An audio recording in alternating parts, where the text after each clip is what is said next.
বিজেপিকে আপনারা এপ্রিল মাস 2026-এ সরকারে আনেন। মৃত ভোটারের তালিকা দেখা যাচ্ছে, একদিকে দেখা যাচ্ছে যে ইআরও দেবোত্তম দত্ত চৌধুরী, ইআরও তথাগত মণ্ডল বারুইপুর পূর্ব কেন্দ্রে মৃত ভোটারের নাম রয়েছে বলে অভিযোগ উঠেছিল। এবং আমি আপনাদের সঙ্গে পরশুদিন যখন কথা বলেছিলাম তখনই বলেছিলাম এই রাজারহাট নিউ টাউন বিধানসভার একটা বুথে 69 মৃত ভোটার আছে। আমি সেদিনই আপনাদের বলেছি, বুথ নাম্বার আমি আপনাদের বলি। এটা তো সব জায়গায়, এই জন্যই তো no SIR no election. We need SIR, Bengal needs SIR. Baruipur থেকে আর মালদা একই ছবি, বিশাল ইন্টেনসিভ আপনার রিভিশন, এটা পশ্চিমবঙ্গের প্রয়োজন এবং প্রসেস তো শুরু হয়ে গেছে। এই তৃণমূল কংগ্রেস মুসলিমদের কাছে গিয়ে বলছে এসআইআর মানে এনআরসি, তারা 5টা জেলায় BLO 1 জমা দিয়েছে। বাইরে একরকম ভিতরে একরকম। নির্বাচন কমিশন সাংবিধানিক বডি, তারা স্বচ্ছ ত্রুটিমুক্ত ভোটার তালিকা করবেন, এ আমরা আশা রাখবো, দাবিও রাখবো। একদম বোগাস তালিকা। মমতা বন্দ্যোপাধ্যায় এই জটিলতাটাকে কন্টিনিউ করতে চান। 1803 জনের নাম প্রকাশ করেছে, এটা অসম্পূর্ণ তালিকা। আমি আপনাকে বলছি, এসআইআর-এ যেমন আমি বলি যে 4 দফা নাম থাকবে না, বারে বারে বলি, ভবিষ্যতেও বলবো, বাকিদের নাম থাকবে, কোনো চিন্তার কারণ নেই। এক্ষেত্রেও এই যে তালিকার ক্ষেত্রে মানে সুপ্রিম কোর্ট, ডিভিশন বেঞ্চ এবং এর আগে অভিজিৎ গাঙ্গুলির যে অর্ডার, এতে কিন্তু 4 জনের নাম তারা অযোগ্য। কারা? যারা ওএমআর টেম্পারিং হয়েছে তারা 1 নম্বর, একদম ক্রিস্টাল ক্লিয়ার। আপনার প্যানেলের যে টাইম ছিল, সেই মেয়াদ উত্তীর্ণ পরে যারা নিয়োগ পেয়েছে তারা, আপনার র্যাঙ্ক জাম্প যাদের হয়েছে তাদের, এবং সাদা খাতাতে যারা চাকরি পেয়েছে, এই 4 ধরনের লোকের চাকরি থাকতে পারে না। এবং এই সংখ্যাটা 6000 সামথিং, যেটা 22 সালে অভিজিৎ গাঙ্গুলি মহোদয় একদম সংখ্যা করে অর্ডার করেছিলেন। পরবর্তীকালে ডিভিশন বেঞ্চ সেই অর্ডার কন্টিনিউ করেছে, সুপ্রিম কোর্ট ওদেরই টেন্টেড বলেছে।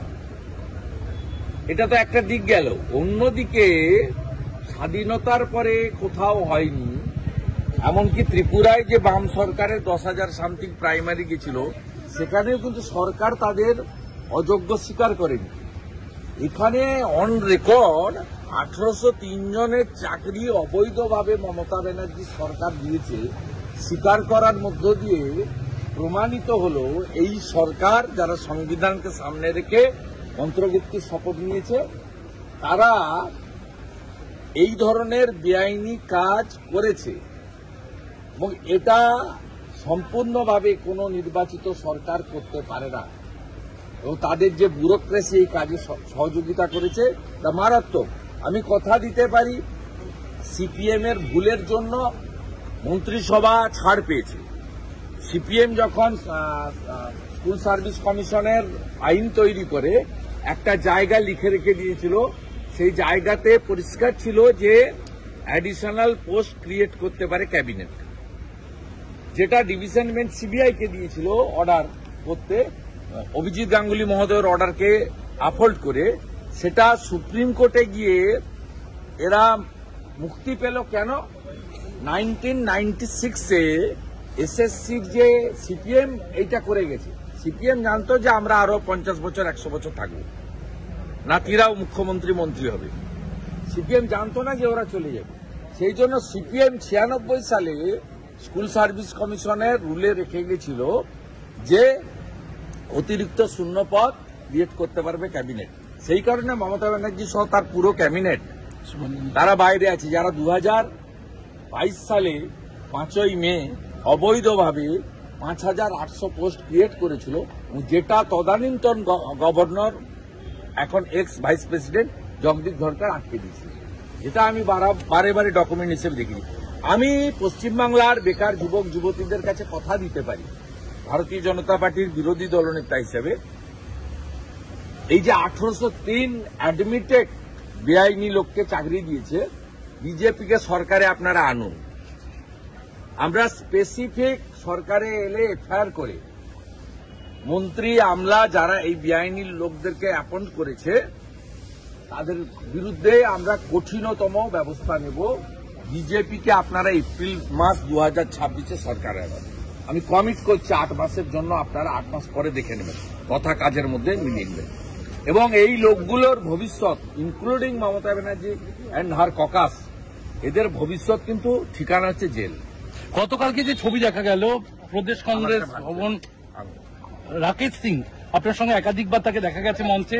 রাকেশ সিং বিজেপির সমর্থক, বিজেপির মেম্বারশিপ নিয়েছে, বিভিন্ন কর্মসূচিতে থাকতেই পারে, তার সঙ্গে কি আছে। কালকে আমাদের রাজ্য সভাপতি শ্রমিক ভট্টাচার্য মহোদয় এটা নিয়ে বলেছেন। আমি শ্রমিকদার বক্তব্যকে সমর্থন করি, আমার এটাতে আলাদা কোনো বক্তব্য নেই। এর দুটো পার্ট আছে, এটা দলের কর্মসূচি কিনা, অনুমোদিত কিনা শ্রমিকদা বলেছেন, যেটা দলের এন্ডোর্স কর্মসূচি নয়। আর দ্বিতীয় পার্ট হচ্ছে যেটা সজল ঘোষরা, কেয়া ঘোষরা বলেছে, যে ভারতীয় জনতা পার্টি বা অনেক মানুষের মধ্যে এই মাননীয় প্রধানমন্ত্রীর মানে প্রবীণা প্রয়াণ হওয়া মায়ের প্রতি যে ভাষা, দুটো পার্ট আছে। হয়তো আমি মাননীয় রাজ্য সভাপতির বক্তব্যকেই আমি পূর্ণ সমর্থন করি, আমার আলাদা কোনো বক্তব্য নেই। সাথে সাথে সজল ঘোষ এবং কেয়া ঘোষ যে সেন্টিমেন্টের কথা বলেছেন, সেন্টিমেন্টটাকেও আমি সমর্থন করি, কিন্তু সভাপতি যেভাবে বলেছেন সেটাই আমাদের সকলের কথা। আমরা বিজেপি সভাপতি ওরিয়েন্টেড পার্টি, পার্টি প্রেসিডেন্ট যা বলেছে, all BJP workers, leaders, functionaries, MLA, MP, আমাদের সকলের বক্তব্যই শ্রমিক ভট্টাচার্য প্রদেশ সভাপতি। আপনাকে শুভঙ্কর সরকার কিছু জানিয়েছেন? আপনি যেহেতু রাজ্যের বিরোধী দলনেতা, আপনাকে কংগ্রেসের কোন নেতা এই বিষয়ে কোনো অভিযোগ? আমি আই এম নট ইন্টারেস্টেড। পশ্চিমবাংলার কংগ্রেসের রোল অত্যন্ত খারাপ। কংগ্রেসের রোল যে কটা লোক আছে তারা করে, যখন অধীর চৌধুরী ছিল লড়াই করার চেষ্টা করত। অধীর চৌধুরীকে দিল্লির কংগ্রেস সরিয়েছে মমতা ব্যানার্জিকে খুশি করার জন্য। অতএব এখানে ওখানে সোনিয়াজি, রাহুলজি, প্রিয়াঙ্কাজির সঙ্গে eating, meeting, sitting, dinner, lunch, tiffin সব করছেন। ওখানে কি ললিতেশ ত্রিপাঠী, তাকে চিনি না, সে কোথাকার দেখি যাই না, সে যাচ্ছে, আর ইউসুফ পাঠান যাচ্ছে, যাকে মুর্শিদাবাদে দেখা যায় না, মুর্শিদাবাদে কারোর জন্য পাওয়া যায় না, তিনি যাচ্ছেন। তারা পার্টি প্রতিনিধিত্ব করছে ওখানে। পশ্চিমবঙ্গ আর বিহার তো এক ছিল, 1905 সালের আগে পশ্চিমবঙ্গ বিহার তো এক ছিল। বিহারে কংগ্রেসের সঙ্গে হাত মিলিয়ে তৃণমূল মিছিল করবে, আর পশ্চিমবাংলায় বলবে আমরা বিপ্লবী। অতএব I am not interested for Congress. লড়াই তৃণমূল কংগ্রেসের সঙ্গে, তৃণমূল কংগ্রেসকে সরাতে পারে বিজেপি, এটা বারে বারে প্রমাণ হয়ে গেছে। 19, 21, 24 প্রমাণ হয়ে গেছে। BJP is the ফরমেটেবল, dependable, not yet মানে টেস্টেড অল্টারনেট। অভিষেক বন্দ্যোপাধ্যায় আজকে কাঁথি এবং দার্জিলিং এর বিধায়কদের নিয়ে বৈঠক করছেন। ডেলি হাট ডেলি করে, তাতে কি জেলা কাঁথি আপনি দেখান না, আমার গোটাটাই আমার, ওটা ভারতবর্ষটাই আমার, এত ছোট জায়গায় আমাকে পাঠাবেন না। আপনাদের সাংগঠনিক শক্তি আপনাকে বারে বারে বলি, শুনুন, আমি আমার পূর্ব মেদিনীপুর নিয়ে বলি। পূর্ব মেদিনীপুরে 2019 সালে আমি তখন তৃণমূল করি, বিজেপির প্রাপ্ত ভোট হচ্ছে 37%, তৃণমূলের প্রাপ্ত ভোট হচ্ছে 52%। 2021 আমি বিজেপিতে নেতৃত্ব দিয়েছি। পূর্ব মেদিনীপুরে বিজেপির ভোট হয়েছে 44%, 7টা এমএলএ জিতেছি আমরা। টিএমসির ভোট নেমে এসেছে 43%। 2024 লোকসভা নির্বাচনে বিজেপি যে নতুন 2টো সিট জিতেছে সেটা আমার জেলা থেকে, কাঁথি এবং তমলুক।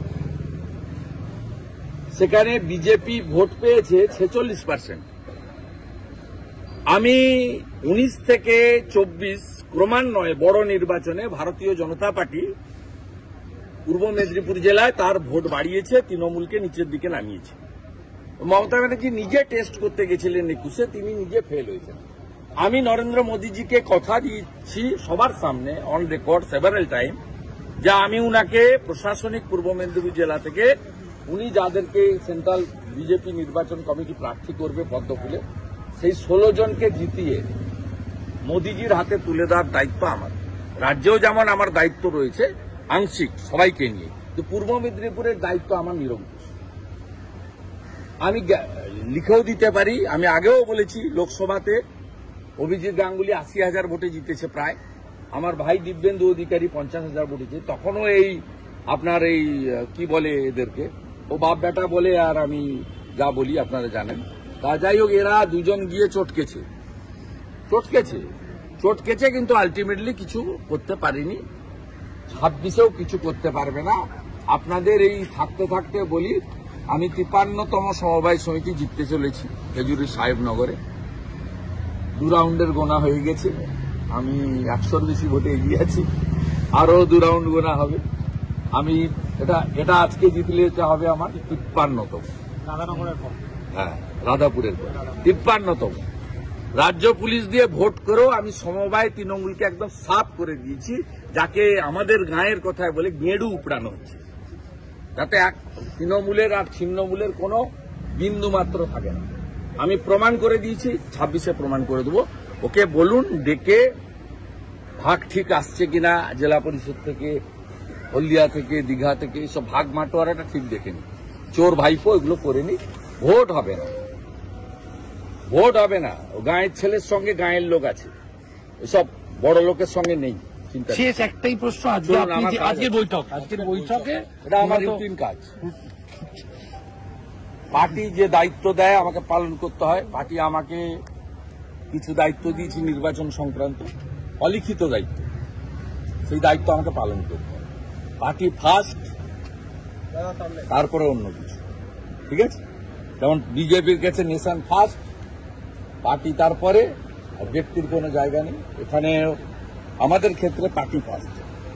পার্টি যদি বলে একদিন তোমাকে ক্লিন করতে হবে এই অফিসটা, সেটাও করো।